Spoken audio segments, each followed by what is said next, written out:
Hola mis queridos amigos, qué alegría poder encontrarnos nuevamente en esta sexta temporada del programa Cristonautas. Bueno, y como ustedes saben, en esta temporada nos está acompañando un querido amigo y una persona muy estudiada de la Biblia, el padre Dempsey Rosales Acosta. Padre Dempsey, gracias por estar con nosotros, gracias por tu tiempo. No, muy contento de estar aquí, Ricardo, con todos nuestros amigos, con los cristonautas y todos aquellos que nos están viendo en todas partes. No, muy contento. Cristonautas, navegamos en Cristo. Sí, eso es lo que nosotros queremos hacer, navegar en Cristo, y navegar significa navegar en su palabra, porque la palabra es Cristo también, según el Evangelio de Juan, la palabra se hizo carne, que es Jesús. Por eso queremos navegar, y estos programas van a ser más que nada para dialogar sobre algunos temas que mucha gente tiene interés, y nada mejor que usted nos ha iluminado en los programas anteriores y esperamos que en este también. Okay. En el Antiguo Testamento, Padre, hay como una especie de repetición que decían los antiguos, y decían: mi padre era un arameo errante.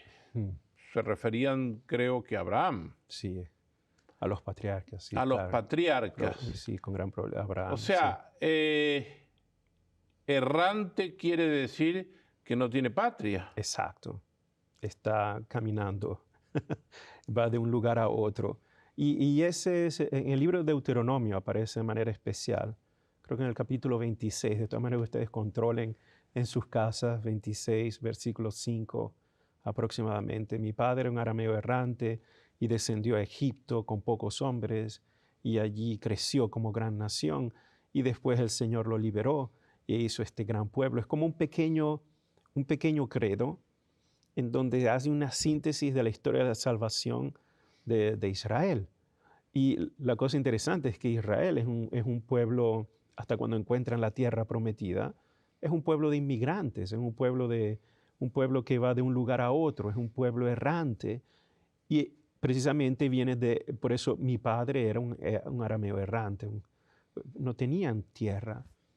Pero en el pueblo de Israel, ellos se consolidan mucho como pueblo, aun cuando vayan como nómades de un lado al otro.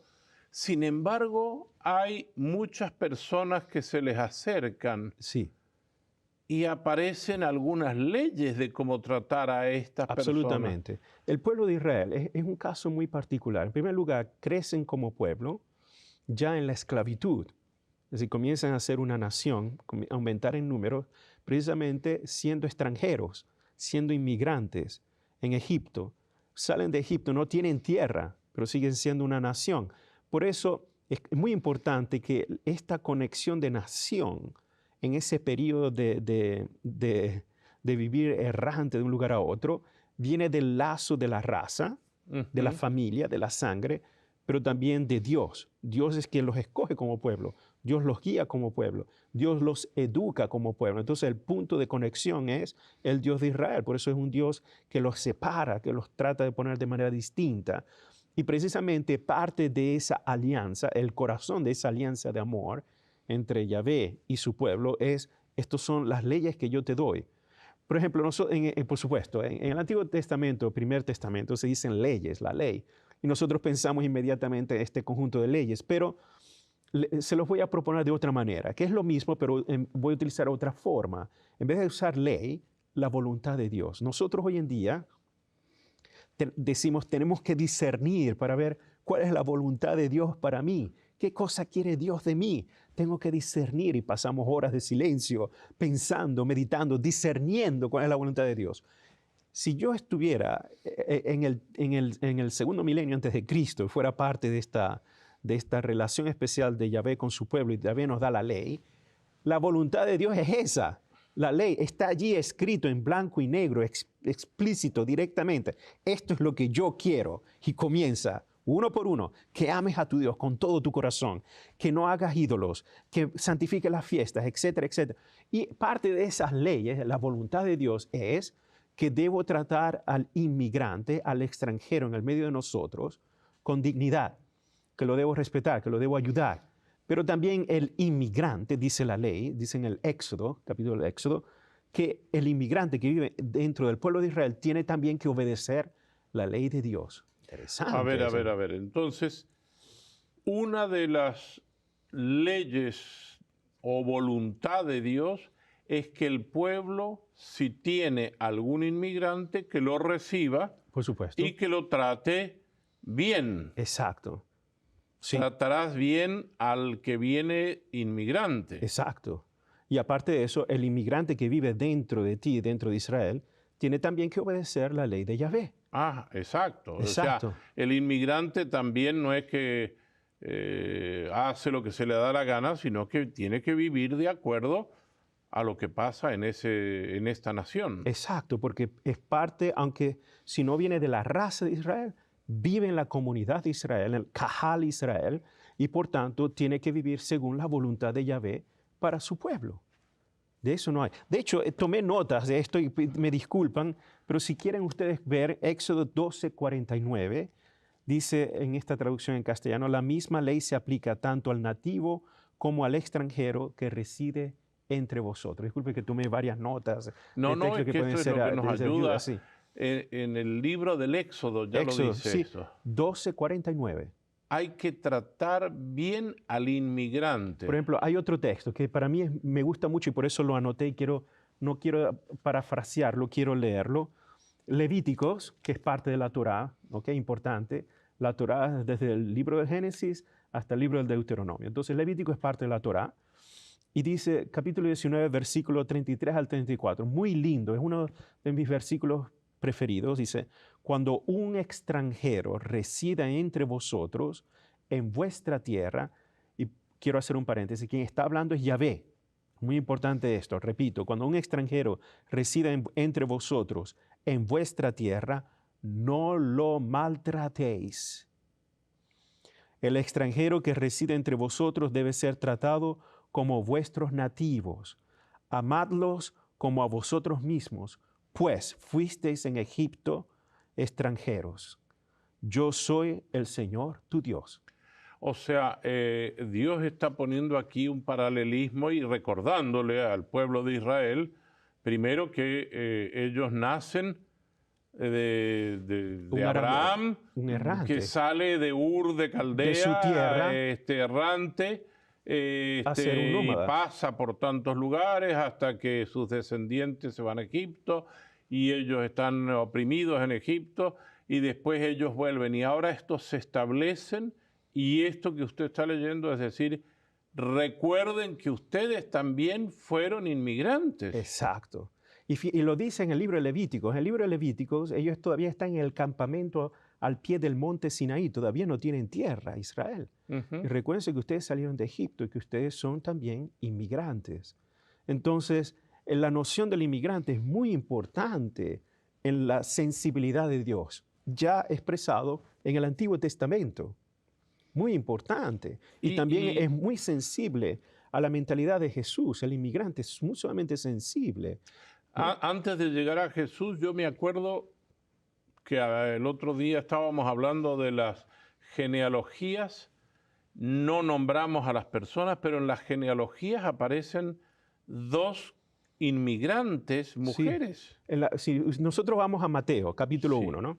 Donde está la famosa genealogía de Jesús matiana, se nombran 5 mujeres. Entre esas 5 mujeres hay 2 de la genealogía de Jesús que son extranjeras. Rahab, que era una mujer de Jericó, que era de profesión pública. Rahab, que no es de Israel, no es del pueblo de Israel, pero Dios fue un instrumento de hospitalidad para los espías de Josué y gracias al temor que tenía del Señor, ella vivió y toda su familia dentro del pueblo de Israel. Y la otra es Ruth, la moabita. Ruth no tiene nada que ver con el pueblo de Israel. De hecho, el pueblo de Moab históricamente siempre ha sido un enemigo de Israel. siempre ha tenido luchas y guerras constantes contra Judá, contra el reino de Judá, siempre. Y ahí está, una moabita es parte de la genealogía de Jesús. Es decir, la cosa irónica es como Dios utiliza incluso extranjeros de los estratos más inmigrantes, porque Rahab no tenía un estatus muy respetable en la sociedad, ¿no? Y Ruth era una viuda, y además de eso extranjera, sin descendencia en Judá. Prácticamente era como estar muerto en vida, pero aún así Dios, a través de estas mujeres que venían de lugares insignificantes, marginadas, Dios continúa haciendo obras magníficas y las utiliza para ser parte de la genealogía de la salvación que encontramos en el Evangelio de Mateo. Bueno, es importante, yo creo que no solamente veamos que es la genealogía de Jesús, sino también que son parte del linaje de Jesús. Exacto. Y en el linaje de Jesús están no solamente la pureza clarísima del pueblo hebreo, Lo ideal, sí. También sino también personas extranjeras y de distintas profesiones, etcétera, ¿no? Exacto. Y por ejemplo, a mí me gusta mucho, hablando del extranjero, pero esto es mi meditación personal, cosa que no se hace muy frecuentemente, es Moisés. Y uno dice, padre, pero Moisés, extranjero. Moisés es un caso típico de este niño, ¿no? Que en el tiempo de la persecución, la madre para salvarlo lo pone en como lo leemos en el libro del Éxodo, en esta especie de cuna flotante, que luego es rescatado por la hija del faraón y es crecido como en el seno de Egipto, y luego tiene esta crisis de identidad, y luego descubre su vocación, lo que verdaderamente es, que es prácticamente el hijo de una esclava, el hijo de un pueblo oprimido. Y estando en el desierto se casa con Séfora, y Séfora es una extranjera. Y luego comienza a realizar su vocación, es decir, ser el profeta, hablar, ser la voz de Yahvé en el medio de su pueblo y actuar como instrumento de Yahvé. Pero es interesante ver cómo Moisés nombra a sus hijos. Moisés tiene 2 hijos, ¿no? Moisés tiene 2 hijos. Con Séfora. Con Séfora, que sí. Era extranjera. Extranjera, sí. Y él era extranjero en Egipto y creció en el palacio del faraón, sí. Pero siendo extranjero, hijo de una esclava hebrea. Sí, una esclava hebrea. Exacto. Pero él entonces tiene con la esposa, la hija de Jetro. Sí, Séfora. Séfora. Sí, tiene estos 2 hijos que les ponen nombres. Estos nombres son muy importantes, porque estos nombres ayudan a entender la mentalidad de un inmigrante. Por ejemplo, él llama a su primer hijo, su primogénito, Gersón. Gersón. Gersón. En hebreo sería Gershón, pero en castellano traducimos Gersón. Gersón, y él dice, es porque le puse mi primer hijo Gersón porque fui extranjero en una tierra extranjera, una tierra extraña. Gersón, es muy interesante esa palabra. En hebreo, Gershón viene de 2 palabras. Ger, en hebreo, la palabra ger significa extranjero o residente temporal. Literalmente eso es lo que significa ger, extranjero o residente temporal. Shom o sham es un adverbio que significa allí.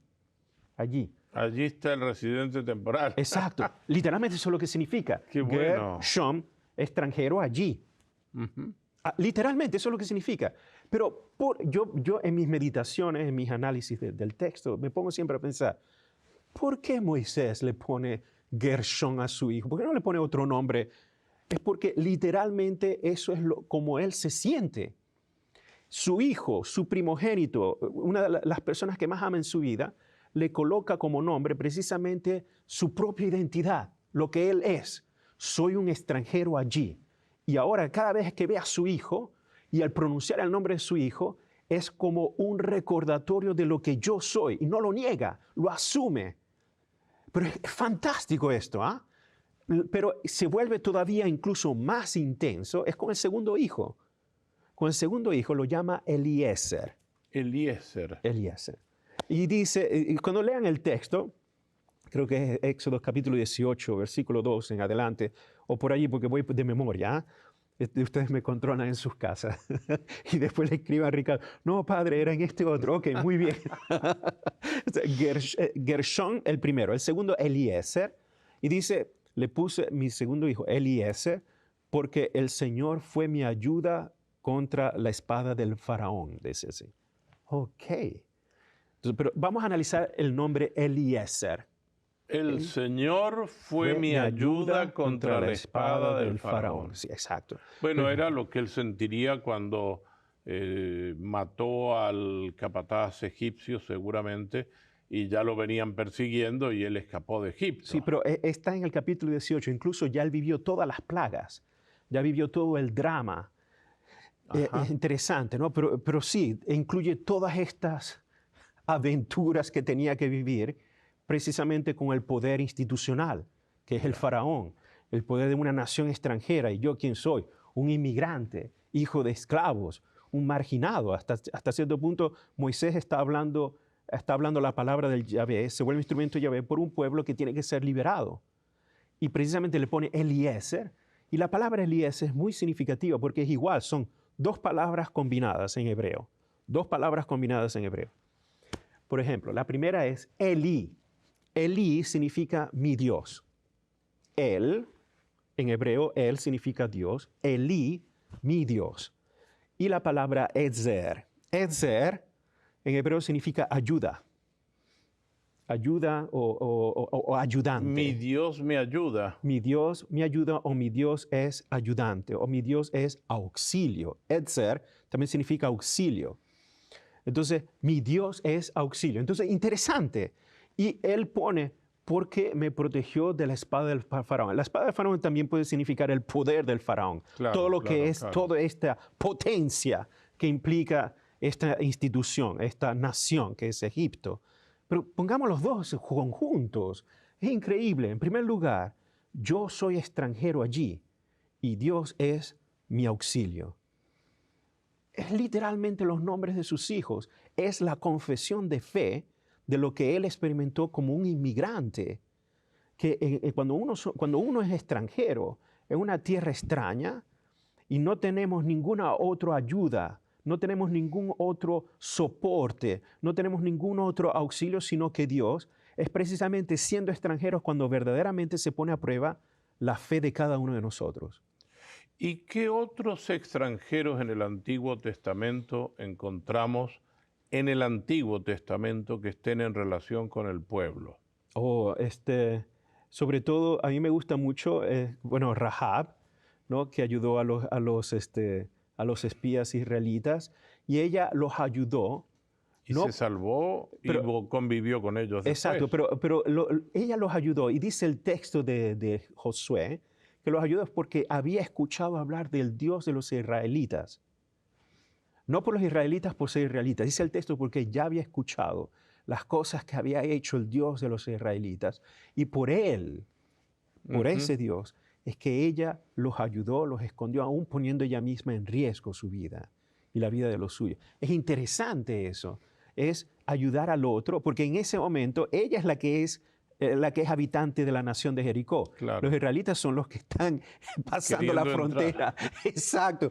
Pero la ayuda no es por las personas que son, es por Él, por Dios.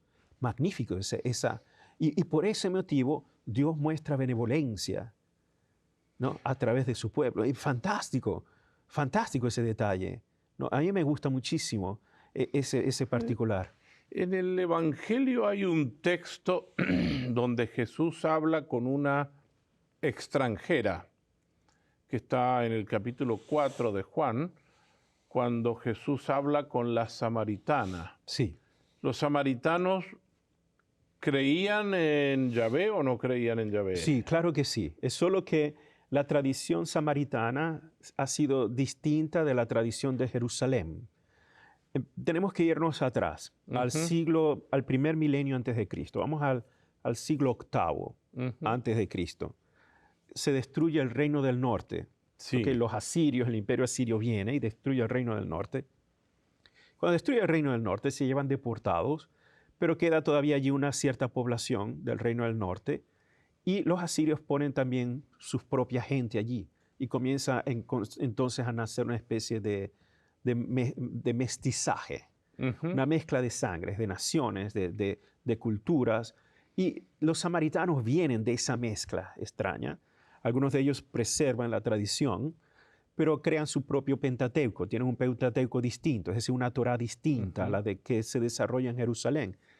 Y luego Jerusalén se destruye, los babilonios vienen, destruyen Jerusalén, van a la deportación, al exilio. Cuando el exilio termina, el resto de Judá quieren regresar a Jerusalén y comienzan a reconstruir Jerusalén. Cuando se estaba reconstruyendo Jerusalén, y esto está descrito en el libro de Esdras y Nehemías, ¿no?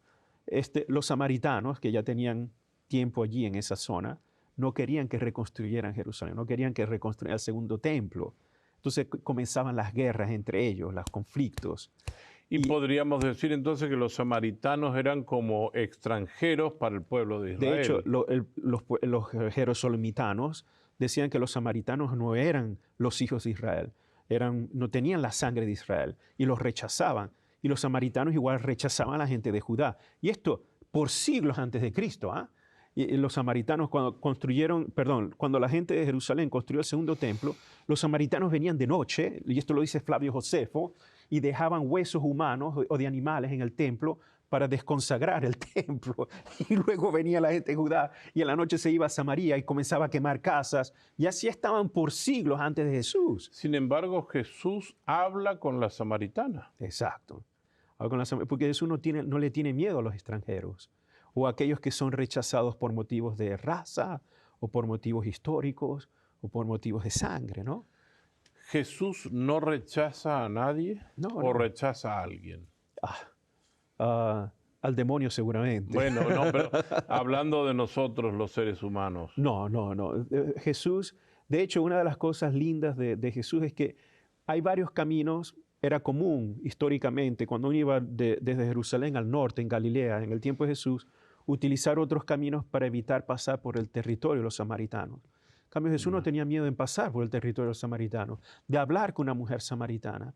O incluso Jesús, por ejemplo, en el Evangelio de Marcos, se dice, y también en Mateo, que Jesús va a esta zona de la Filistea, que no son judíos, y se encuentra con esta mujer Ciro-Efraimita, extranjera. Y Jesús dice palabras fuertes, deja que estas coronas... No dejes que los perros coman la comida de los hijos. Exacto, suena durísimo, ¿verdad? Y la mujer Ciro-Efraimita dice, Ciro-Fenicia, perdón, dice, también nosotros, los perros tienen derecho a comer, ¿no? Las migajas. Y Jesús hace el milagro. Jesús es una persona que de una u otra manera rompe las barreras de las construcciones sociales. Padre, me gustaría culminar esta parte con una parábola de Jesús, donde Jesús pone como ejemplo a un extranjero que es samaritano. Sí. A esa historia que todos conocemos del hombre que iba solo en un camino, vinieron unos malhechores, le robaron todo, pero lo dejaron medio muerto y desnudo, tirado a la orilla del camino. Exacto. Y que pasó un sacerdote, lo vio y siguió de largo, pasó un levita, lo vio y siguió de largo, pero pasó un samaritano, y yo los invito a que cuenten en sus Biblias cuántos verbos usa el samaritano. Lo vio, sintió compasión, se acercó, curó sus heridas, lo vendó con aceite y vino, lo cargó en su propia cabalgadura. Sí, es muy lindo. ¿Y por qué un samaritano va a ser el ejemplo si es un extranjero? Sí, esa es la mentalidad de Jesús. A Jesús le gusta le gusta hablar con claridad, con fuerza y es muy directo. Y también la audiencia que lo está escuchando, hay muchos fariseos que deben estar sintiéndose que el corazón se les sale del pecho, ¿no? Cuando escuchan a Jesús poner estos ejemplos tan radicales. Sí, es un samaritano, el que es denigrado, marginado por esta sociedad de Jerusalén. Ahora Jesús lo coloca como el modelo del amor de Dios, como el modelo de aquel que siente por el prójimo. Pero generalmente nos enfocamos en el samaritano. Yo les voy a hacer una nueva propuesta. en vez de enfocarnos, no debemos marginalizar el ejemplo del samaritano, pero es de la víctima. La víctima no sabemos quién es, no tiene nombre. La víctima no sabemos de qué raza es, no sabemos nada. La víctima es simple y llanamente un hombre medio muerto, una víctima. Y ante una víctima, independientemente de la raza, color, sangre o cualquier condición social, es siempre una víctima. Y ante esa víctima, Dios no puede ser indiferente. Y en este caso, el samaritano, una persona marginada por la sociedad de Jerusalén, muy bien, Dios lo coloca como el ejemplo del que es proactivo ante el sufrimiento de aquel que es anónimo. Y es allí un punto importante también. Padre, para culminar, porque nos queda un minuto, Okay. ¿Cómo podríamos nosotros poner en el contexto actual, donde hay una crisis por las migraciones humanas, que son muchas, cómo podríamos, en una palabra, que usted nos ayude a clarificar cómo deberíamos actuar nosotros frente a esta gran crisis humanitaria que son las migraciones humanas? Yo utilizaría una idea que me inspiro en las escrituras de San Vicente de Paúl, que es ejercitar una caridad disciplinada. Caridad disciplinada. Es decir, veo una persona en necesidad, claro, hay que ayudar, no puedo ser indiferente, pero también tenemos que tener disciplina en aplicar esa caridad. También, porque no podemos votarnos todos con uno y cuando tenemos tantos, ¿no? Claro. Y buscar también un equilibrio de discernimiento, quien de verdad lo necesita, y tratar lo mejor posible de utilizar de manera caritativa y disciplinada lo que tenemos. Porque sí, nos gustaría resolver todos los problemas del mundo, pero al fin y al cabo somos limitados, ¿no? Pero como comunidad podemos tener más fuerza. Claro que sí. Muy bien, Padre Dempsey, el tiempo se nos ha ido. Muchas gracias por su sabiduría, por abrirnos este tema tan importante del extranjero en la Biblia. Y a ustedes, queridos amigos, les recuerdo lo que acaba de decir el Padre: tengamos una caridad disciplinada, especialmente con el extranjero.